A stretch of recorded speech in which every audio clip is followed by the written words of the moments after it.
Morning, good morning, everybody. It's Thursday morning, the something of Something. of February, and 19. thanks. And I'm here. I'm being Stephen, and I'm here with Aaron. That's me. Aaron, that's him. He's Aaron, and we're going to talk about a few things, but we've got a couple of really tragic things we want to talk about.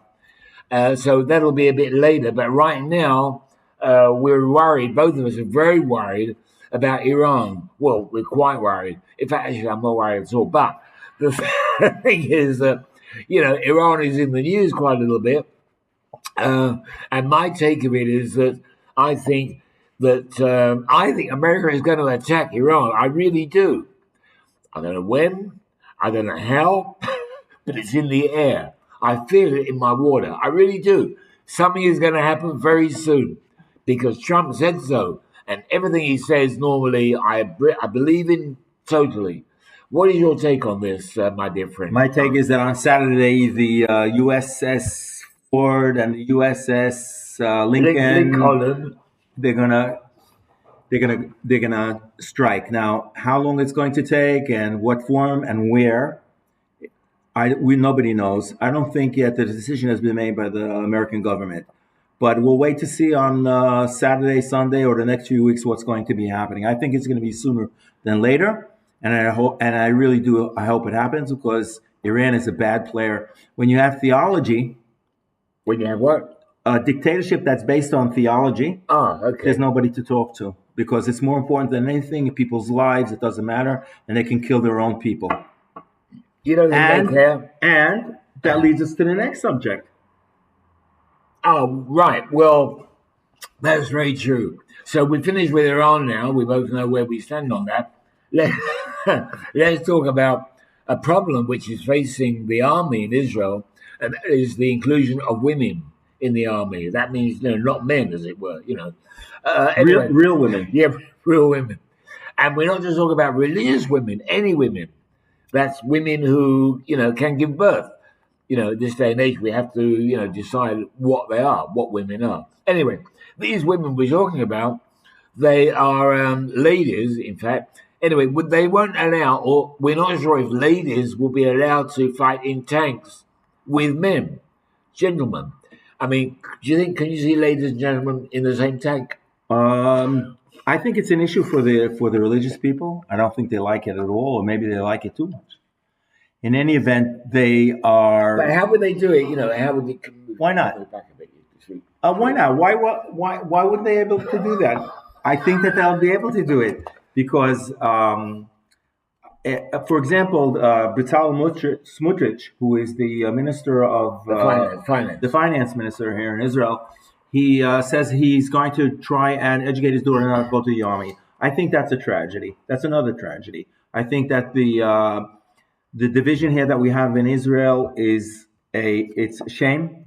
And I think that our leaders, whoever they may be now and in the future, should do their utmost to unify the country. And it's not just trying to be politically correct. Unification is very, very important. Yeah, but the stronger the unification, the stronger we are. But you think women should be allowed to be in combat? Yes, for sure, 100%. Why? Because they're better than men. They're smarter than men. But they're not as strong as men. That's so they do jobs that you don't need strength. All right. When you need intuition or you need intelligence or emotional intelligence, I think women are better than men. I'm with you 100%. They can't be included in combat. That's what I'm saying. Why not? Because they're not strong enough.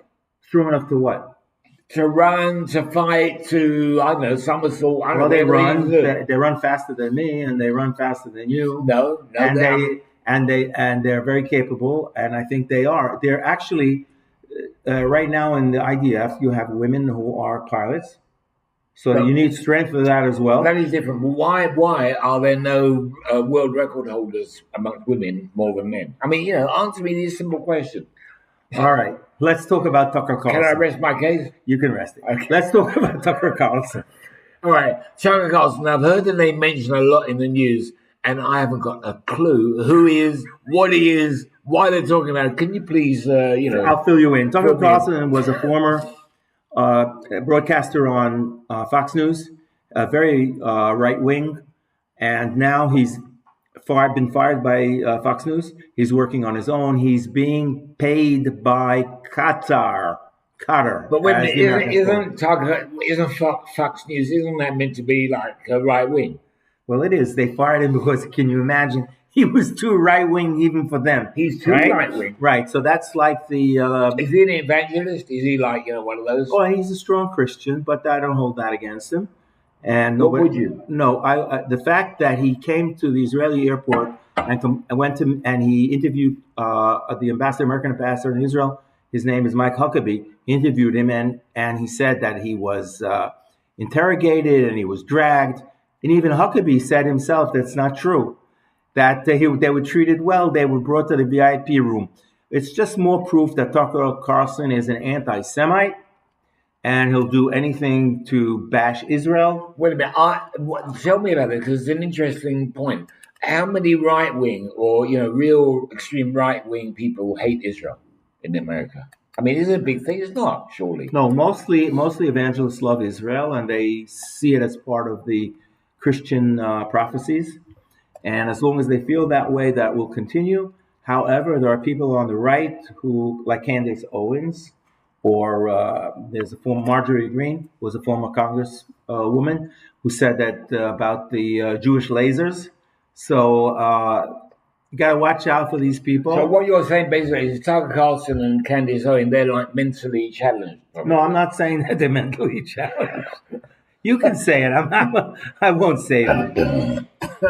And that brings us to the next issue, which is... Oh, yeah, my God. Well, I'm afraid we're going to have to talk about it, but these are the Epstein emails. Epstein, you know who we're talking about. Epstein. Jeffrey Epstein. No, we're not talking about Epstein, the sculptor. We're talking about Epstein. And this is connected to the previous subject, which was anti-Semitism. And now... No, mentally challenged. No, okay. Anyway, and they're talking about now about the Epstein emails and go ahead. And what is really worrying me today, and I don't think I'm going to be able to sleep the whole weekend, is of all people to be arrested, they've arrested Andrew Windsor. Andrew Windsor, who was my idol at one time. Andrew Windsor. How could the police in England arrest a former member of the royal family in England? You mean he's involved with the Epstein accusations about improper conduct with underage females? It's terrible. And is that the same one that they used to call Randy Andy? Yeah, but what's worse is that this is going to affect Israel, because I understand, my sources tell me, that the next arrest will be Ehud Barak in Israel. Ex-Prime Minister, ex-Chief of Staff. I mean, what a blow to Israel, him being arrested for going with underage female women of the opposite sex. I mean, it's terrible. Okay, stay tuned for the development of this issue. But we have something really, really important to talk about. Stay tuned, because the most important thing that we're going to be talking about now is the following issue. So just stay tuned a little bit more. Go ahead, Steve. Well, the one thing that really I was heartbroken about today, I was sick as a parrot. You could have knocked me over with a feather. Anyway, all this was that Arsenal drew last night with Wolves. Arsenal at top of the Premiership in England, and they drew with the bottom side in England. And it was terrible. Explain to me what that means, because I don't understand. We call football something else in the US. This is soccer. All right. Anyway, so what happened in England? The Arsenal are in the lead in the Championship, and they look as though they're going to be champions, which is a great thing, obviously, in England to be champions. And they are way ahead of the other teams. Well, they were way ahead, but now their lead has been whittled down by them drawing and losing stupid games.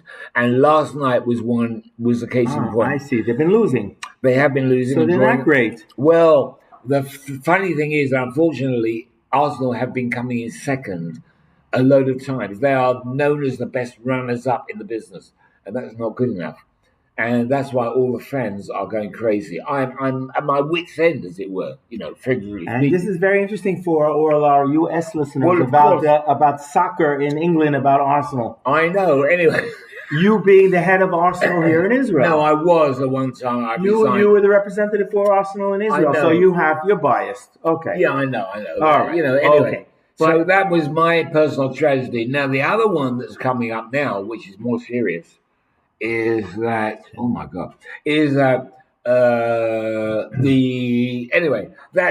that really wraps it up. All right, let's get on to the final, most important thing here. Are women allowed, reformed women, are they allowed to have their own minyan, which is a quorum for praying, at the Western Wall here in Jerusalem? Only if they wear kippah, if they wear a skull cap, and if they haven't shaven for the previous week, then I think they would be allowed in to daven and do whatever. Are they, so if they wear slacks?